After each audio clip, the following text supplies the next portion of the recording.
Admiral James Stockdale in his book, In Love and War.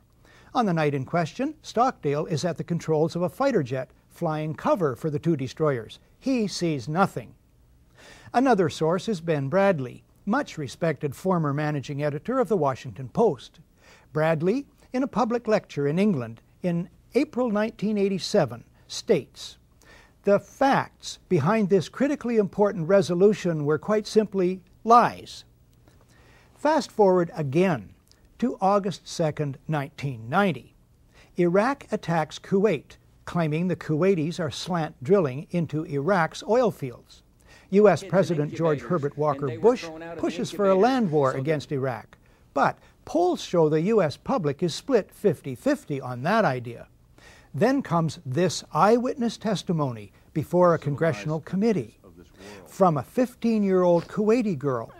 The claim is she cannot be identified for fear of reprisals. While I was there, I saw the Iraqi soldiers come into the hospital with guns. They took the babies out of the incubators,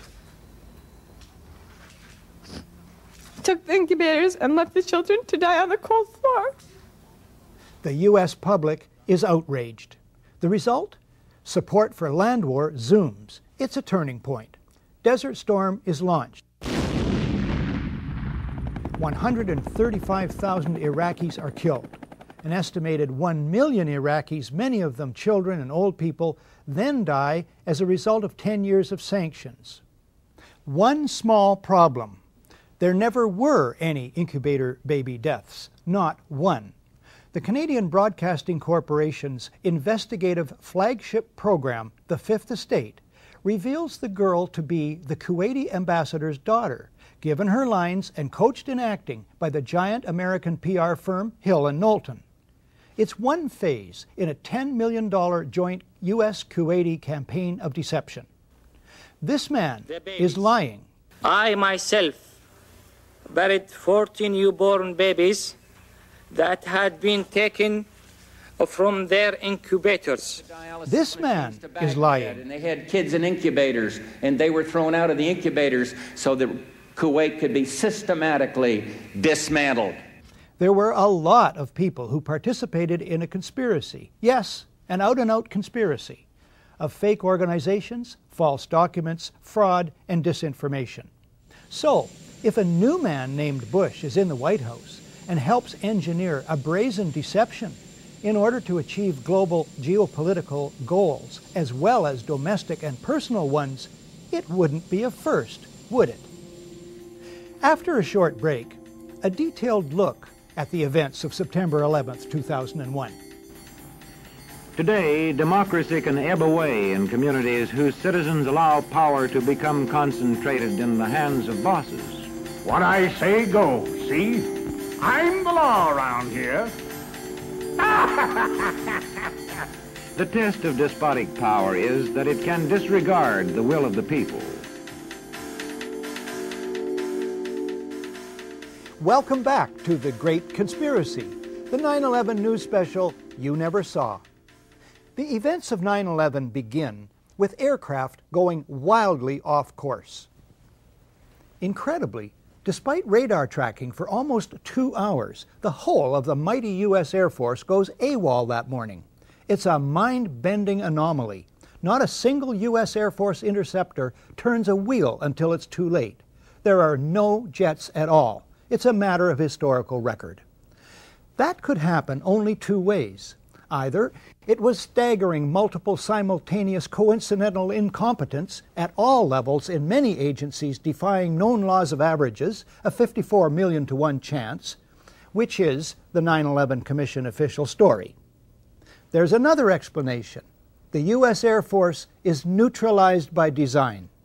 The evidence indicates this is about a 1-to-1 chance. Standard procedures for dealing with aviation emergencies of all kinds have been in place and have worked for years. David Ray Griffin is the author of The New Pearl Harbor, the most widely respected critique of the official story of 9/11. He quotes the Federal Aviation Authority's Aeronautical Information Manual, Official Guide to Basic Flight Information and Air Traffic Control, ATC, procedures.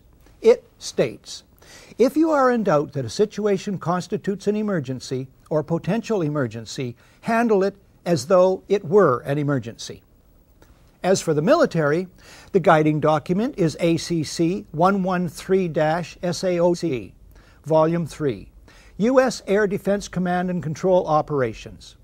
At the top of the first page, it reads, "Compliance with this order is mandatory." The first paragraph reads, in part, "The ADC, Air Defense Command, is to provide North American Aerospace Defense Command with the means to detect, monitor, identify, intercept, report, and if necessary, destroy any airborne object that may pose a threat to North America in the fulfillment of the Tactical Threat Warning Attack Assessment and to provide such information to collateral missions of NORAD." Michael Rupert, a former Los Angeles Police Department detective, was the first major 9/11 skeptic and researcher in the world and remains one of the foremost. He was one of 40 experts on 9/11 who testified at the 6-day International Citizens Inquiry into 9/11, held in Toronto in May of 2004. I helped organize that event. At the inquiry, Michael Rupert addresses the absence of jet interceptors, but the unlikelihood of a simple stand-down order, and asks, what if they were so confused and had been so deliberately confused that they couldn't respond? Michael Rupert is standing by at his office in Sherman Oaks, California. Michael, thanks for this. What is the reason for the failure of U.S. military jets to show up in a timely fashion on 9/11? Well, the simple fact is, Barry, that they didn't know where to go. The reason that they didn't know where to go was because a number of conflicting and overlapping war game exercises were taking place, one of which, Northern Vigilance, had pulled a significant number of North American fighter aircraft into Canada and Western Alaska and Northern Alaska in a mock Cold War hijack exercise. There was another drill, Vigilant Guardian, which was a hijack exercise, a command post exercise, but it involved the insertion of false radar blips onto radar screens in the Northeast Air Defense Sector. In addition, we have a confirmation, thanks to General Richard Myers, who was acting chairman of the Joint Chiefs, who told Richard Clark, as reported in Clark's book, that there was another exercise, Vigilant Warrior, which was, in fact, according to a NORAD source, a live-fly hijack drill being conducted at the same time. With only 8 available fighter aircraft, and they have to be dispatched in pairs, they were dealing with as many as 22 possible hijacks on the day of 9/11, and they couldn't separate the war game exercises from the actual hijacks. But this was done deliberately, though. Apparently so, and I will be saying that in my forthcoming book, Crossing the Rubicon, 9/11 and the Decline of American Empire at the End of the Age of Oil. We have done an extensive investigation on that to show that these war game exercises were apparently very well planned by someone who I will show, I believe, was Dick Cheney in the United States government to deliberately confuse FAA, NORAD, and U.S. Air Force fighter response to fulfill a prophecy that another man had once said, "Let one happen and stop the rest." On that very point, we have a recording.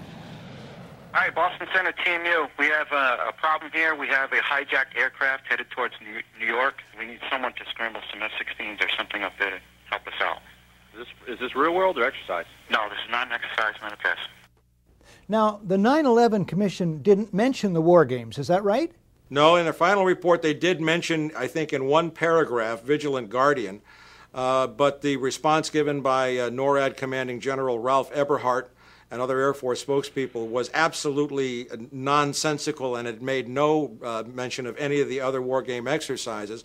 Eberhardt's position was, in fact, which is a very ludicrous position, that the Vigilant Guardian exercise, leaving aside the others, actually helped speed response on 9/11, and that is absolutely not the case.